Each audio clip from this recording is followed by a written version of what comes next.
where we can share these experiences, where we can think about building partnerships, but also more so looking at how we can build capacity.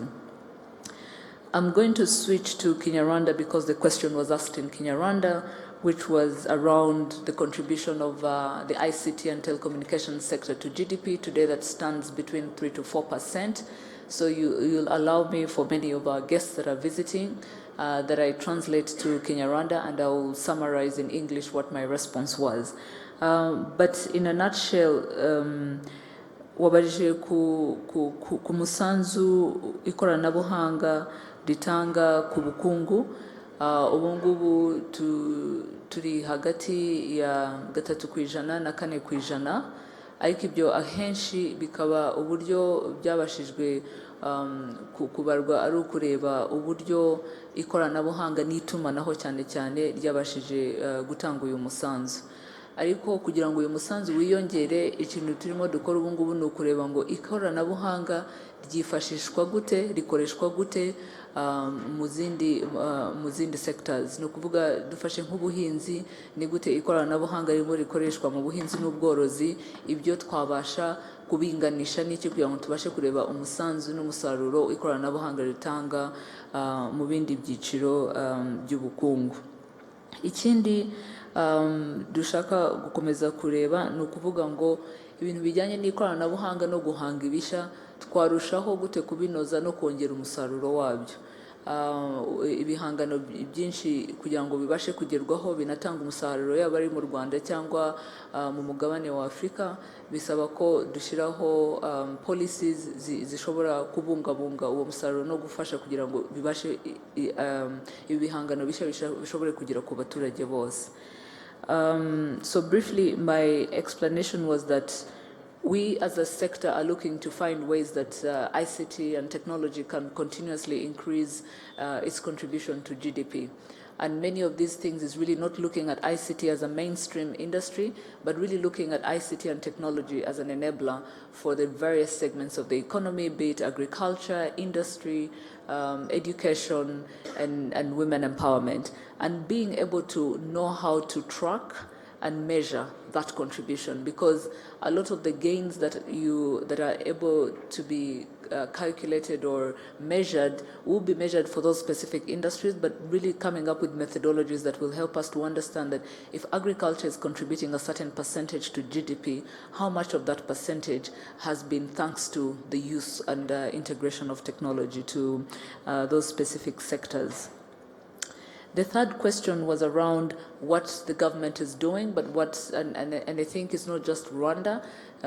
Within our audience, we have 2 ministers from Malawi and Zimbabwe. I think we share similar policy measures that are being put in place in terms of promoting local creation of softwares and content. And I think many of what we do is really trying to promote a culture that allows for us to be, to take the lead in actually consuming and using these locally produced software. Very specifically for Rwanda and even at the ministry, part of the work that we are doing is to, and this is really very much aligned with the Made in Rwanda policy that we already have as a country to promote local consumption and creation of local products. It's really thinking about creating very unique measures of procuring locally developed software solutions or technology solutions. And that really means having a preference over that and encouraging local developers to be able to test some of their locally produced products on our market. And that's a lead that we want to take as a government, because for many developing countries, we know that government is always the largest consumer of these technology products, and so we must be the first in believing and having faith in what is being created locally, and really setting the stage for the rest of the private sector to start to onboard and use some of these locally developed solutions. The other question was around, we have been actively looking for investors to invest in our data center infrastructure, not because there's a crisis, but because we believe that competition is going to be that one thing that lowers the prices down and allows for, some of our young companies that are looking for hosting services at a very affordable price to really get that. Otherwise, they're going to be hosting with Google and Amazon and all these, other large companies that are able to price their services very competitively as opposed to local hosting providers. And so really it's more for us to open up our market for more competition, to allow for the end users and the end consumers to have competitively priced products. The other thing is that the data center technologies evolve over time, and so there's latest technologies, there's new technologies, and so really bringing more investors to come in and invest in the latest and trending technologies is very important for us as a country as we think about becoming a hub for the continent. And the very third and last most important element of why we attract these investments is as we set ourselves as a proof of concept hub, as a hub that is going to attract investors from across the world to come and set up here in Rwanda, I think it's important that we're able to provide world-class infrastructure facilities. So having one or two data center providers will not be enough if we're looking at really attracting the global companies to come and set up here, but also looking to nurture a pool of local companies that are going to need more capacity than we currently have. Then there was a question around the role of the Indian community in ICT. I think without going very far, when we look at a company like Airtel is an Indian telecom company that not only has come into Rwanda but also across Africa by really providing these telecommunication services.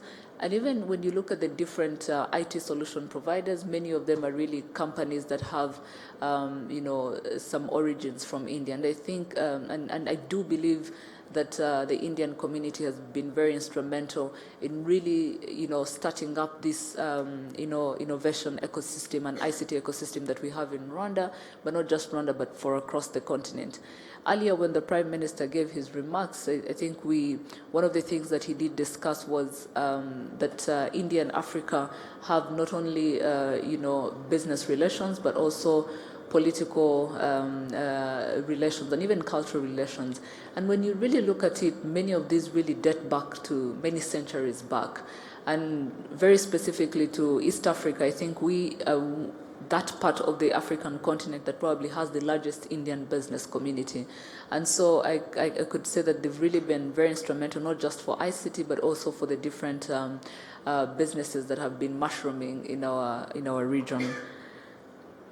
The other question that was asked was around the last two questions that I want to respond to, and then I can allow for my colleagues to also respond to, was around the single digital ID. And while Smart Africa will speak for the broader Smart Africa Alliance, I think for many of the countries we've been designing digital ID programs. But then we've also realized that it's one thing to design it at a national level, but I think it brings more benefits if we're able to look at this holistic way of creating a digital ID framework that fits for all the African economies at the end of the day. And so we've been actively working with the Smart Africa Secretariat to create some frameworks in place with the African Union together with the UNECA that are more focused on how do we put in place a legal and regulatory framework that is going to support the implementation of a digital ID across Africa. And so Smart Africa comes in to help us with really harmonizing policies, looking at some of the prerequisites of really implementing a single digital ID. And we've had multiple discussions at the different frameworks that are really needed. But at the end of the day, even at a country level, at a national level, we're going to have to implement this only through this harmonized framework that we are creating with these different Pan-African entities. And I think for Rwanda, just to respond, I think we have the benefit that we've been able to implement a first generation of IDs where many of the Rwandans that are of age, 16 years and above, are able to have an ID.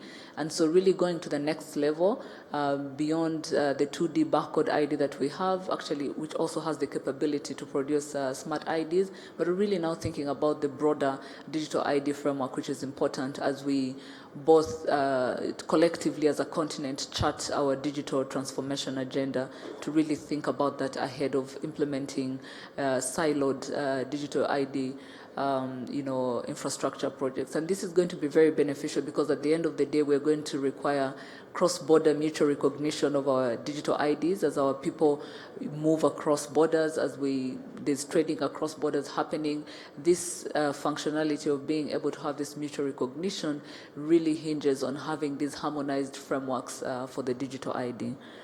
And very finally, the final question was, why collaboration when we need infrastructure first? I think let us not look at collaboration as something that is separated from infrastructure. Many of the African countries that we have, in one way or another, governments have invested in rolling out the basic backbone infrastructure for their economies. However, to be able to scale and provide last mile, we really need partnerships. We need partnerships between the governments and the operators that exist in those economies. We need partnerships with these operators and the financiers. And so I think when we talk about collaboration, it's really a vehicle through which we can deliver some of these much needed programs that we need, like infrastructure projects. So these partnerships, think of continent. Thank you, Honorable Minister. Would DG like to comment? Thank you very much. My colleague and my friend, Minister Paula, spoke about the digital ID on the national level, and my little contributions on the continental level is very simple. In this fourth industrial revolution, the wealth of a specific country will be no longer defined or identified by the resources of the country, by the level of your organization or disorganization. Because we are in the knowledge-based economy. Knowledge-based economy means you will be gathering information, data into information into knowledge into wisdom.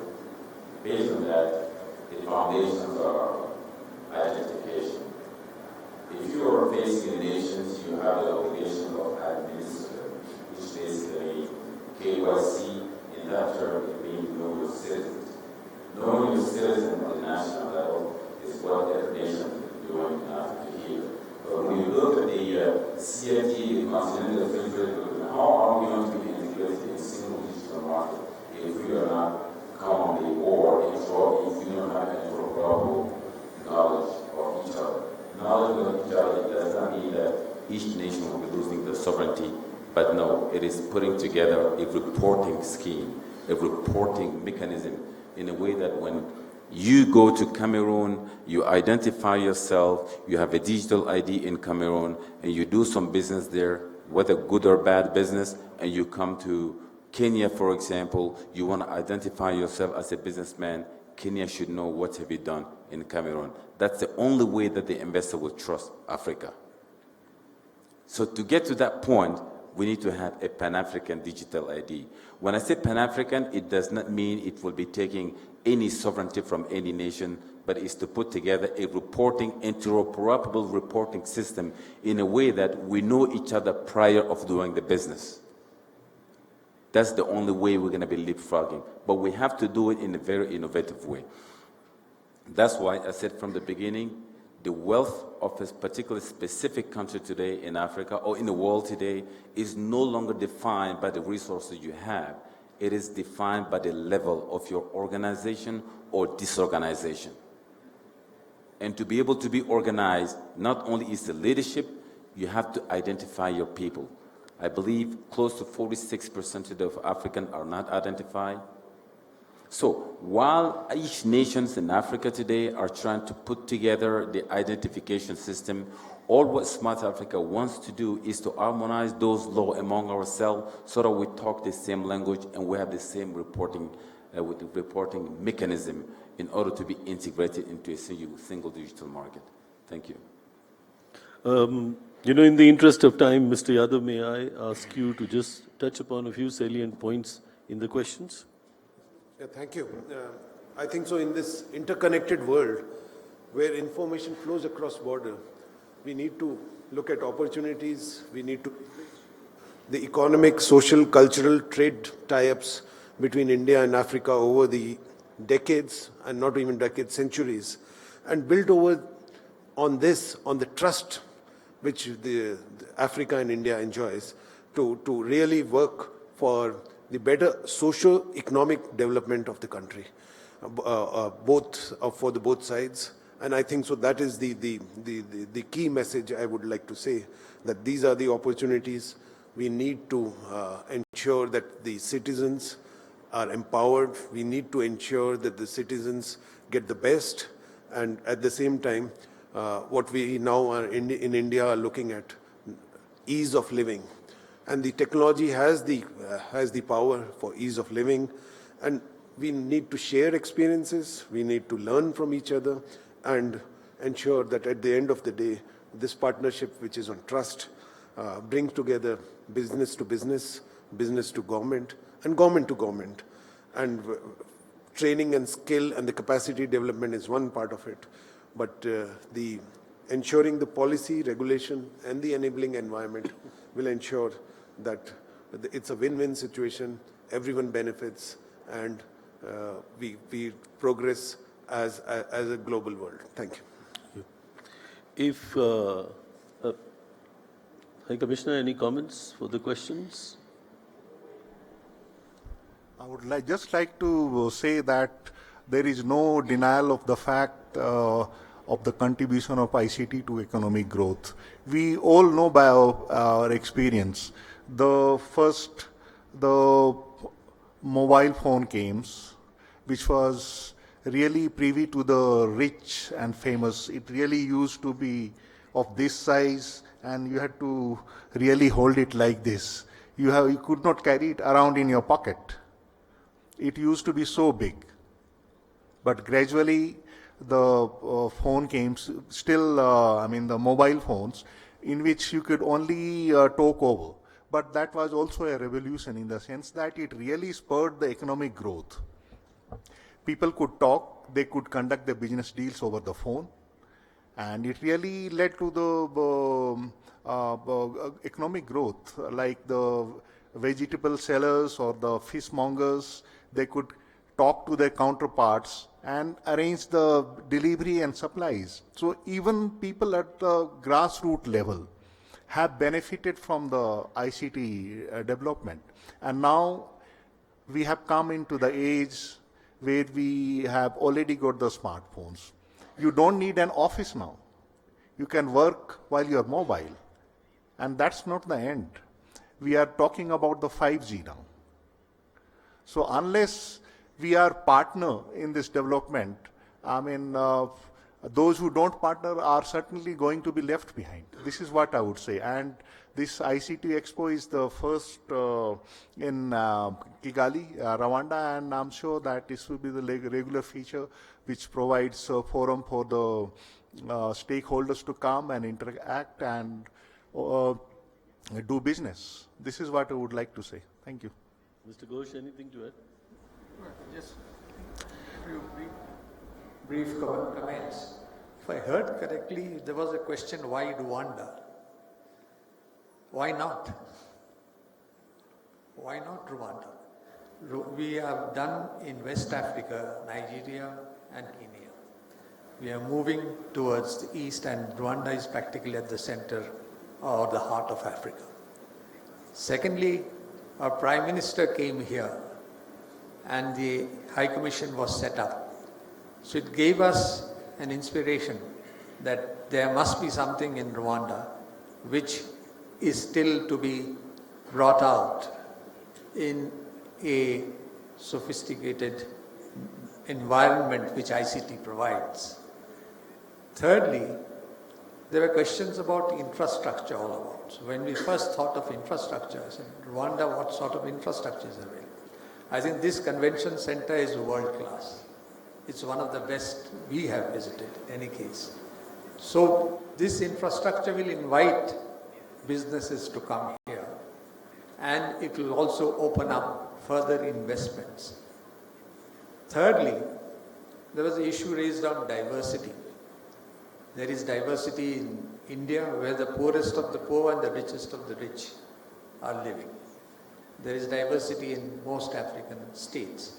So our solution providers, and we have 30 exhibitors, 700 participants, from innovators to established entrepreneurs, who are providing solutions tailor-made for individuals. So the poorest of the poor are interested in vanilla voice service. So their phone essentially becomes a voice to connect to their family. People living in remote regions in the hill areas, they receive money from their husbands working in the cities. Their only way of communication is the mobile. But we also have the most sophisticated smartphones also. So the solutions which are innovative are also finding out how to deal with this diversity issue. Our tariffs in mobile is one of the lowest in the world. Of course, one of the reasons is the volumes that are generated. But the solutions that have been found also contribute to keep the costs low, and it is tailor-made for everybody. Lastly, ICT, as all of us have seen, and I've seen it at a personal level when I was working in the ICT in government, is posing a big challenge. But our younger generation is rising to meet that challenge. And I'm sure the younger people here would also innovate after learning something from somebody who has already innovated. So this will provide a base station for you to spread out to the remotest countries, to the most rugged areas, and provide ICT services, which is indispensable to a modern man, according to me. Thank you. So thank you to everybody on the dais. And I would just, in closing comments, say that, between India and Africa, we today boast of more than 1 billion aspirational youth. I'm just talking about youth. They are the drivers of tomorrow's economy, the future of knowledge economies. And if India and Africa partner together to create infrastructure solutions and and answer the challenges of the future, this will help us create a huge and beautiful learning ground, as well as a tremendous market for the future. So that's why this collaboration, that's why this partnership, and that's why they're coming together. I would really encourage all of you to visit all the expo and the pavilions, and I think a lot of your questions will get answered as you go booth by booth to every exhibitor that has come with a very specific idea, with a very specific project, with a very specific solution. In the interest of time, thank you very, very much. And for those who haven't had lunch, please do join us for lunch. Thank you. Thank you.